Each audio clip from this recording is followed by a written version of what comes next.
Hello, my name is Pat Spear. I am a registered nurse and I have about 38 years experience working with mothers and babies. I'm also happen to be certified as a perinatal bereavement counselor with Resolve through Sharon. So my presentation today is going to be about perinatal loss, miscarriages, and stillbirths. And I want to say before I start that since especially miscarriage is so common in our society, about 1 in 4 women are going to experience it. This may be triggering for some of you. Any women here who have had a loss, it may bring up a lot of strong emotions for you. And maybe it's best if you watch this with another person or at another time, or you have somebody to talk to about it after watching it or before watching it. So I want to be aware of, sensitive to this, maybe bringing up triggers with some people before I move on. So, perinatal bereavement, what does that mean? It means any loss after 20 weeks gestation up until the first month of life. In the world, the incidence is about 14 per 1,000. In this presentation, we are actually going to be talking about also before 20 weeks gestation. So we're going to be talking about miscarriages and stillbirth and death of a newborn. So that is what we're going to be talking about. Now, sometimes you may hear the terminology age of viability, and that means 20 weeks gestation. So that just has to do with laws about disposal of the baby's body. And it really doesn't mean that any fetus born outside the womb after 20 weeks will live. So, a baby would have to be at the very, very earliest, maybe 23 weeks. In rare instances, that baby can live with really specialized care and would probably have some disability even at that point. But that's kind of a terminology that might be confusing to some people. And the other terminology that might be confusing to mothers is that we use the term in the medical field, abortion, to talk about miscarriages. It means spontaneous abortion might mean a miscarriage. And also, the word abortion would be used for abortion, intended, induced abortion, or surgical abortion, or medical abortion with chemicals. So, if a patient is to see that in the chart, they might be confused or concerned about that.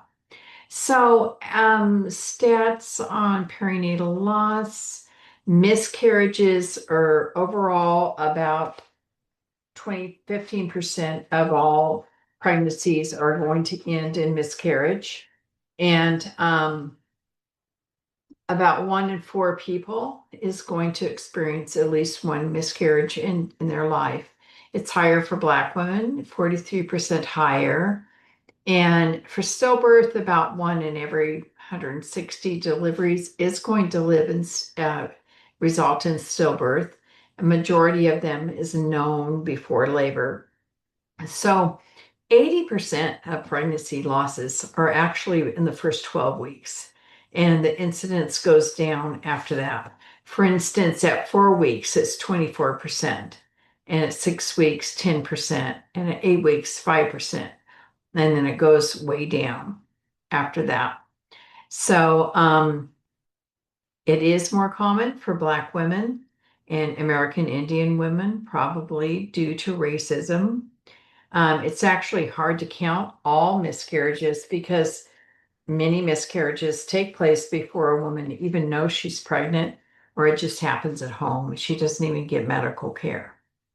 So, we are not going to talk about this here, but there are very rare instances where a baby will be found during pregnancy to have anomalies not compatible with life, and the couple knows that the baby is going to die shortly, either before delivery or shortly after delivery, maybe hours, days, or weeks, but they decide to go ahead with a pregnancy.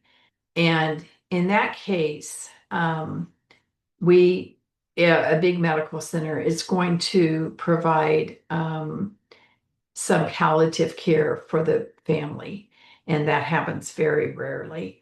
Also, technically speaking, if a baby is born with any signs of life, it's considered a live birth. And then, even if the baby dies minutes or hours later, or even if the baby may even go to NICU, but that is considered a birth and then a death, infant death. But we give perinatal bereavement care regardless. It doesn't matter whether the baby went to NICU, was born with a little sign of life, and then died shortly after, or was a stillbirth. It's all the same as far as perinatal bereavement goes. So let's talk about some of the perinatal loss. Well, early pregnancy before 12 weeks, some women may not even know they're pregnant at that point. Their care, if they go to the hospital, is usually um, because they want to make sure all what we call products of conception have been expelled. And miscarriage can be expectant. We can just be watching hormonal levels, HCG, and looking at ultrasounds and making sure that everything does come out. And maybe she would take some medication to help it come out if needed, or maybe a D&C or something like that. Um, if if she's below 20 weeks, she's going to get care in the emergency department. Now, the problem with that is it's very variable. It's variable whether she will get really good emotional care or not. Probably depends upon the emergency room and how busy they are right then.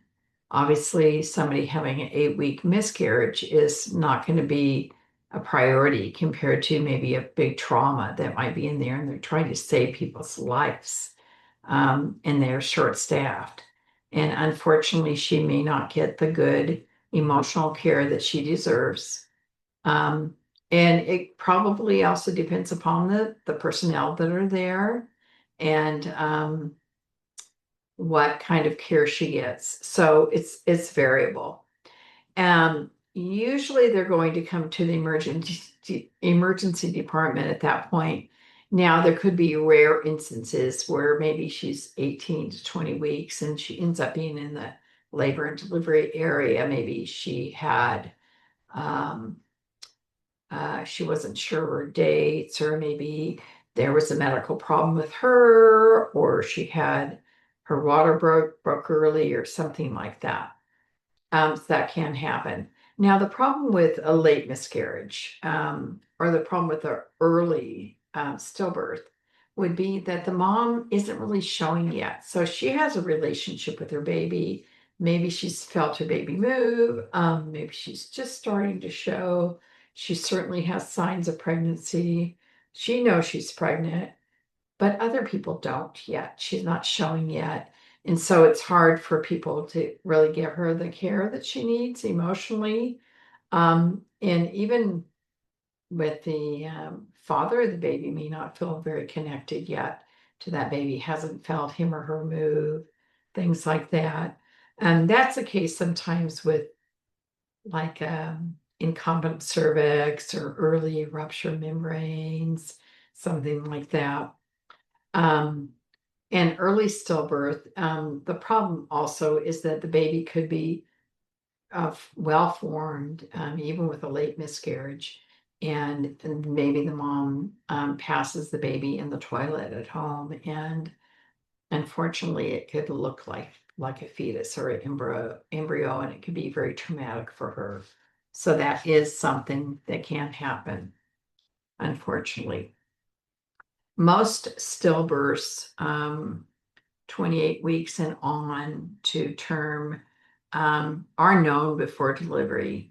And most of the time, a woman is going to have decreased fetal movement first and then no fetal movement. And that is why it's so very important for us to teach her to come in if you have decreased fetal movement and get monitored. And it's one of the danger signs of pregnancy, as well as, any persistent headaches or pain below your rib cage, fever, any bleeding or anything like that. That is something that we should teach all women to watch out for, so they do not lose. We can maybe see to intervene quickly. Some other factors in pregnancy loss. The early pregnancy losses, like before 20 weeks, about 50% of them are chromosomal issues. In other words, there's some expression of a chromosome like trisomy 18 or something like that that makes the baby not form correctly, not the organs forming correctly, and it cannot live. It cannot live outside the womb. Definitely, probably can't even live that many weeks. And so it doesn't mean that that couple is always going to have that problem with their chromosomes. Just like that couple could have a baby one time that has blue eyes and the next time that has brown eyes. And it's the expression of the chromosomes in that case. So, you also, it could be that the placenta wasn't formed correctly, the cord wasn't, the implantation of the placenta in the wrong place or the wrong implantation, exposure to viruses or chemicals, or drugs, maternal health problems like lupus or diabetes or alcoholism or thyroid problems, preeclampsia, placental insufficiency. If there's a cardiac problem with mom, it's very interesting. Usually we see the first problems happen around 28 weeks pregnancy because that's when the biggest load so far has happened with the baby, the fetus, and the placenta, and so forth. And then with diabetics, somebody who's not gestational diabetic, but type 1 diabetes, they might have a pregnancy loss toward the end of pregnancy, around 37 weeks or on. And that's why often they are induced early. It's more common when there is an IVF pregnancy.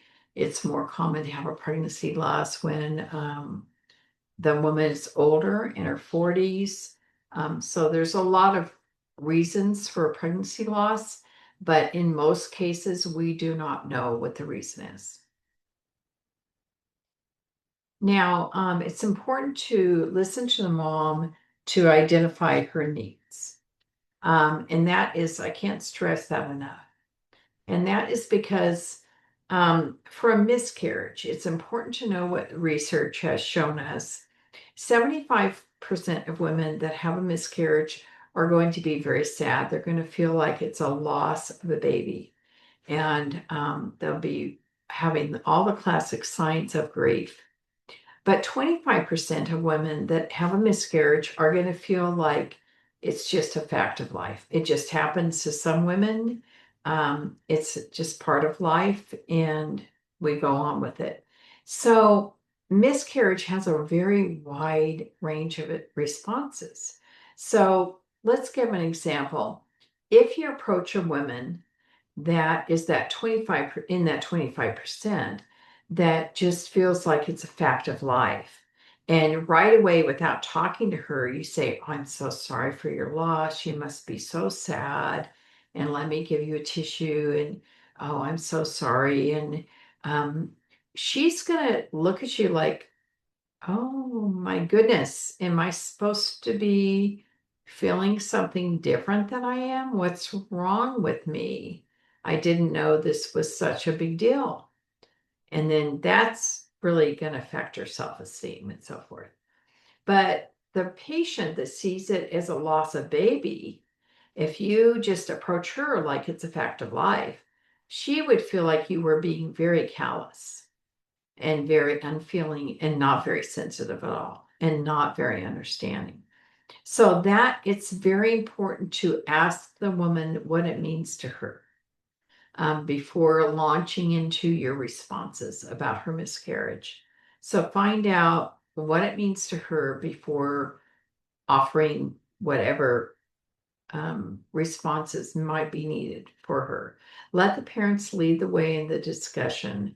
Don't just jump in with your usual response. Maybe she didn't even know she was pregnant. Some women actually, if they have a miscarriage, they feel relief or happiness, surprise. They're matter of fact. They have shock. They didn't know they were pregnant. They have some people have profound sadness, profound depression. Some of them have guilt that, oh my gosh, I shouldn't have had that glass of wine last week. It was because I went on that carnival ride. That's what did it. Guilt is a very common response for all women that have pregnancy loss. In fact, the research has shown us that anger is very common and guilt is very common, even more so than sadness and anxiety. Anger and guilt are very common. Guilt is pretty much universal. So, the one thing about a stillbirth, it's not just a baby dying, it's really their hopes and dreams for the future are dying. It's a loss of the future they plan to have with this baby, the loss of their hopes. It also really affects parents, mothers and fathers, mothers even more. It affects their self-esteem, their ability to produce a child, to be a mother, to keep a baby alive. So it affects their sexuality, their relationship with their spouse. It really affects many, many things. So some common emotions I mentioned are anger and guilt. And some other ones are the way they see themselves, the way they're looking at themselves as a parent. So we really need to validate her feelings.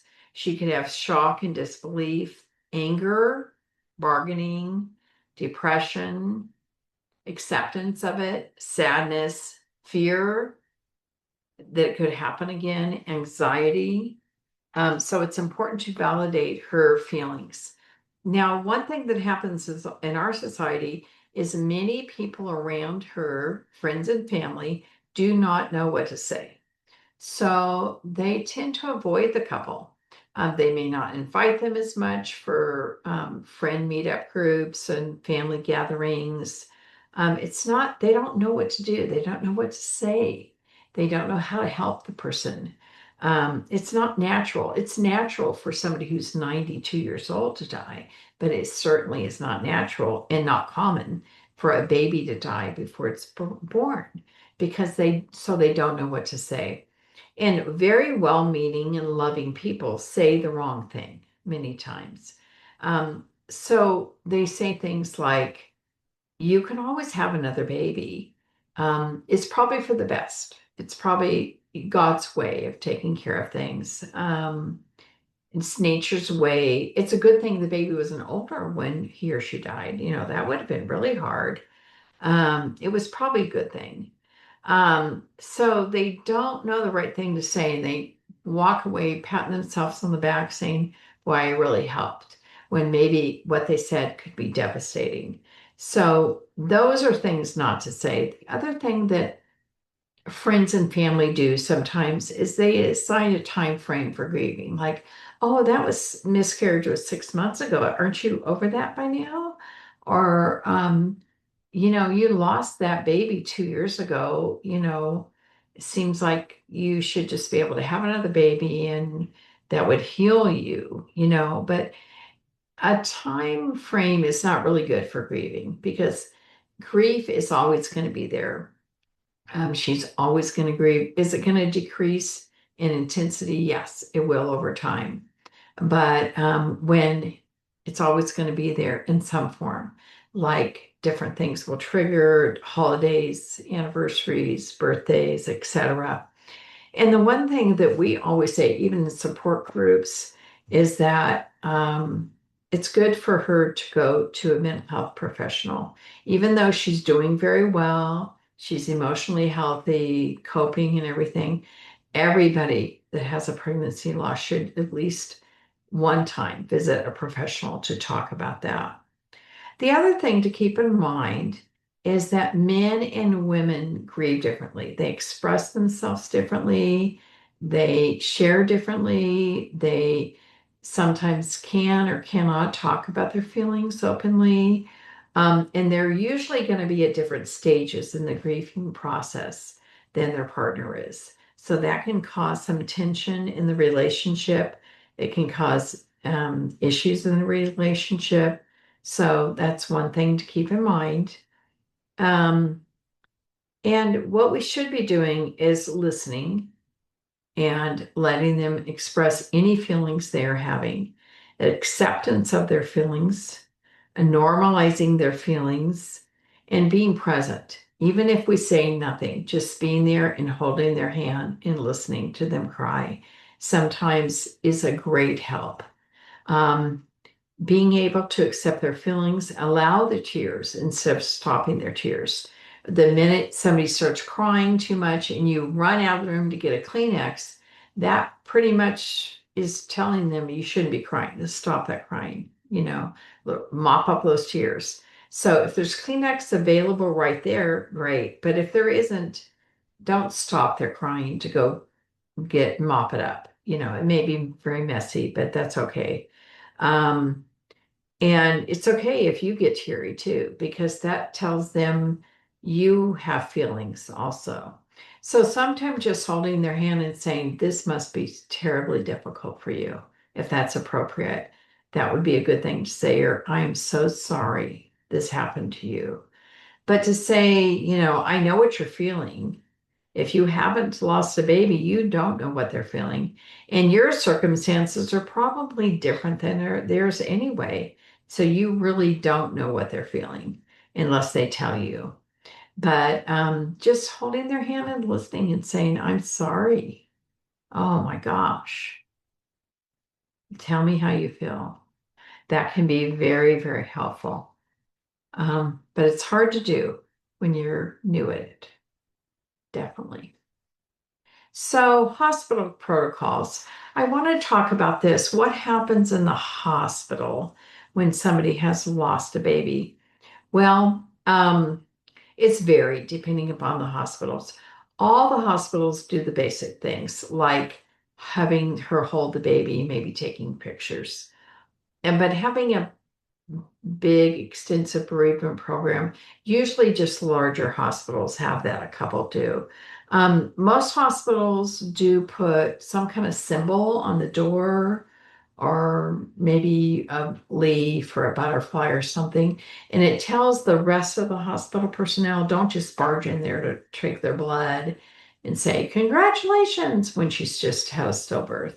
Or maybe they put a purple blanket on the bed or something like that. So usually hospitals do that. Now, holding and touching is probably a very basic thing that all hospitals do. That is, we give the options to the mother and we tell her before the baby's born that this will be an option so she can start visualizing it and thinking about it, that they can touch or they can hold their baby if they want to. And giving her options is important and allowing them to say, no, I don't want to do that. We have found that most women that do hold and touch their baby, most family members, do find that it was helpful to them emotionally because it's kind of like you want to be able to say hello before you say goodbye. So knowing the baby, being able to see the baby, touch the baby, that can be very helpful.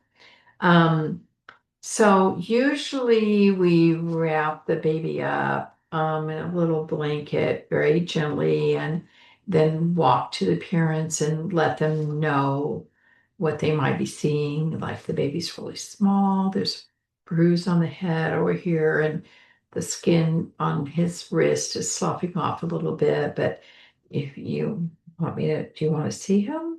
And do you want to touch him? And then depending on what their response is. If they eventually say, yeah, I want to hold it, of course, we allow them to do that. And most hospitals will allow them to hold for a long time if they want to, because one of the things we know is this is their way of saying goodbye to their baby and being able to look at their baby. And it doesn't matter sometimes if there's a birth defect, which there rarely is, or a bruise, or, the skin is discolored or something like that. They won't see that. They'll look and they'll say, oh my God, he's got your ears and he's got my nose. And, that's what they'll notice. Um, so we allow that to happen as long as the family wants that to happen. And we also recognize that for many families, they do not have a funeral. They can't afford a funeral. And so this is their only way of saying hello and goodbye to their baby. And so that's very, very important. And it's in place in lieu of a funeral, really. And there, sometimes if the baby's body has been sent to the morgue and later on they want to hold the baby, or maybe if another family member comes in and wants to see the baby, we will actually go to the morgue and get it and wrap it in a warm blanket for them because that's very important. And there is something called a cuddle cot or a cooling cot that is a little bit cool to the touch, and they can put the baby's body there when the baby's in the room with them. So the body will not start degrading so quickly. So some hospitals use that with varying degrees. Um, so that's a very important thing that I think is done in all hospitals. Then we have photographs. We encourage photographs. Maybe we will have a Polaroid camera or take photographs, get them developed, make an appointment for them to come and get the photographs later on, or maybe we'll do the photographs with their cell phone, whatever way the hospital does it. There was actually a program called Now I Lay Me Down to Sleep, where it was photographers that took turns and had a rotation going, and they would come in to take pictures of stillbirths free for the parents. But during COVID, it affected that program, and it's really not gotten fully off its feet again since the pandemic. So I'm not sure what's going on with that program. Memory boxes, there'll be little small memory boxes and large ones. Those are usually given from each hospital, and many hospitals have a foundation or donations or nonprofit groups give them those boxes so they don't have to have the expense. So in those boxes, we'll put little mementos, little memories for them to look at later on. And that seems to help the grieving process. Even if she didn't want to hold or touch her baby, maybe later on she would want to look at the pictures or look at what's in this memory box. So some of the things that might be in the memory box is if there's enough hair on the baby's head, we'll take a lock of hair. Um, Maybe make a little bracelet like was on the mom's arm and the baby's and put that in there. Maybe a little bracelet that spells out the letters of the baby's name. Um, and maybe there's volunteers that make little crochet and knit little caps and booties and little gowns, and they'll make little gowns for all different sizes of fetal demise babies.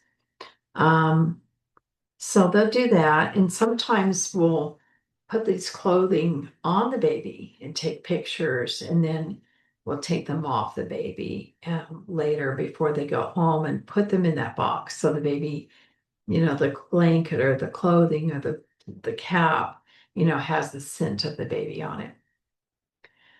The other thing that most hospitals do is give the mom a choice after her time with her baby when she goes to postpartum floor to be on the regular postpartum floor, to be on a medical floor instead, where there's no babies and moms, or to be in the antepartum unit if it's a bigger hospital where there's just pregnant women. So that will be given a choice to the mom to do. Um, some other things they might, different hospitals will do different things. They have different protocols, but some things might be that they fill out a crib card and put it in that memory box. Maybe a little novelty birth certificate, not a official one, uh, to filled out with the baby's name on it and so forth. Um, some places, many places do hand and footprints of the baby to go in that memory box. Some places even do hand and foot molds, where it's kind of a process where you have to put the baby's hand or foot inside and some material outside and making a mold that actually looks like the foot or the hand of the baby. And so that is done with varying successes at different hospitals. It's kind of hard to do. Um, some hospitals have a teddy bear that they give each mom that's had a stillbirth, and they fill it up with enough filling to make the teddy bear have the same weight as the baby had when it was born for her to hold when she goes home, because going home with empty arms is very painful. Um, other children, sometimes the mom and dad have other children that are older, and we have to recognize that children do grieve. And if they have a child life specialist, it's a bigger hospital. They may help them in looking at the baby and talking about the baby, depending on what their age of development is. If there's a bereavement specialist at that hospital, or a nurse, they may follow up with a phone call to the patient in the weeks and months to follow, even more than once, sometimes many times, and ask how they're doing, if they're going to support groups, and um, how they're coping with everything. So there's different people that will help in the hospital. Social worker usually is the one to talk to the patient about their home environment and what kind of support they have at home, and then the burial of the baby, how we're going to dispose of the remains of the baby, and what's available to her, what the process is. The nurse wouldn't know that, the social worker would know that. The chaplain comes in to see the patient, gives a blessing if appropriate, depending on what their religious customs and rituals are. And like, for instance, it might be like a Native American. She wants to bury the placenta on her Native American grounds. They would maybe talk about that. And then the bereavement specialist, I've talked to you about that already. So there's different roles that different support personnel would take on. So there are a lot of support groups in the community. Um, there are support groups for moms who have had a lot of miscarriages. They seem to have more than 3 or 4, and there are support groups with other moms on those groups to help them through that. For babies that die of SIDS death, it could be First Candle. For Christian women that have a miscarriage or stillbirth, it could be Hope Mommies. Um, March of Dimes has the Share Pregnancy and Loss Support Group, and they can help with prematurity and anomalies and death. And Miss is support for child death. And then Loma Linda has a pretty extensive program. It's called Butterfly Program. You can go on there to find out how to support the family, how to support the mother, and it's also for the mother. There are supportive messages there. And they also have a support group. It's for anybody in the community, not just people that deliver at Loma Linda. It's called Always in My Heart. So it's an in person support group that's available to them. So what I want to say is that we really have to specialize our care for all of these women, say the right thing. Sometimes just your presence is all that's needed. Um, I'll give you some examples um, of real instances. You might have a mom that comes in, she's 38 years old. She got pregnant with in vitro fertilization. It's her first pregnancy, first time she got to 18 weeks. She had other pregnancies that she had a fetal loss a lot sooner. So she gets into the ER, and shortly after getting there, she delivers her baby at 18 weeks, and the baby is a loss. No signs of life. You can imagine her needs. She definitely needs bereavement support. She definitely doesn't need just the ER. She definitely would need somebody else. And maybe I'm not sure how she would get that, but that would be a very big loss for her. And then, you know, other situations would be much different. I took care of a pregnant homeless mom. She was just trying to find housing, and she was just trying to get clean and sober, had just made the beginning steps of that. Didn't know she was pregnant. She was 6 weeks pregnant, and she miscarried at home. So her needs are going to be a little bit different. She may be relieved that she had a miscarriage. She didn't know she was pregnant. She may be shocked to find out that she was. And so we wouldn't want to go to her definitely and just say, "Oh, I'm so sorry, you had your miscarriage." And because that may not work for her. It may not be what she needs at that point. So we want to look at her and see her, hear her, ask her what the pregnancy means to her, what a miscarriage means to her. I had another one. Her first loss was 2 years ago. Perfectly formed baby, lost at about 18 weeks. And now she gets pregnant again, and the baby is 21 weeks, and she has a loss. So this is probably, it could be that she needs to be worked up to see if she had a painless loss, no bleeding, no loss of fluid, baby was fine, no cramping. It could be that she had an incompetent cervix and she needs some bereavement care, but she also needs medical support and a follow-up on this second loss.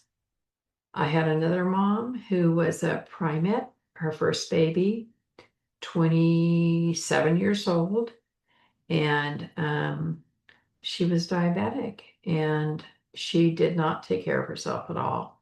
She did not do blood sugar checks, and her blood sugars were out of control, and she was counseled about this, what it could mean to her pregnancy. And she came in at 37 weeks and lost her baby. So that mom is actually going to have probably more than average guilt. And it's going to be very, very traumatic for her to come to terms with what happened. And she could spiral out of control and with possibly substances and mental health issues and so forth.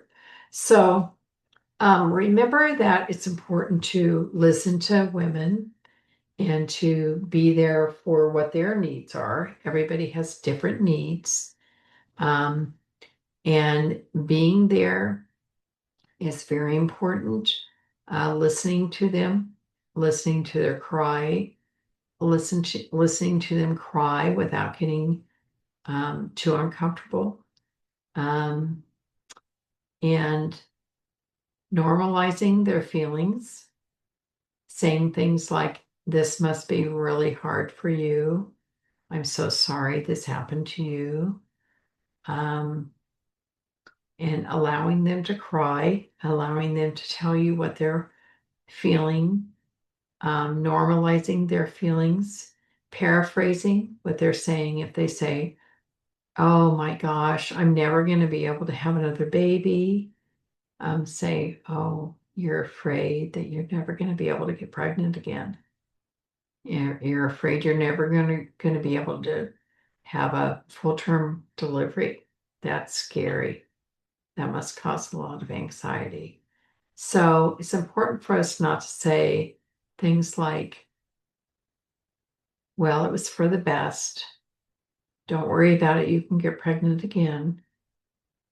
Um, it was probably God's way. He's now up with the angels." That doesn't mean anything to many people. Um, so it's important for us to listen and be sensitive and try to give the right support for that patient at the right time.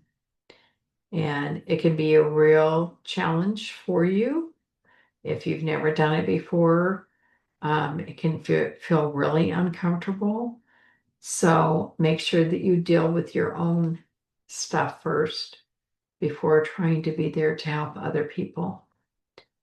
Um, and I hope that I have answered many of your questions, giving you a lot of thought. And I hope that I've been clear in what I've told you. And good luck to you in your interactions with parents, and go forward.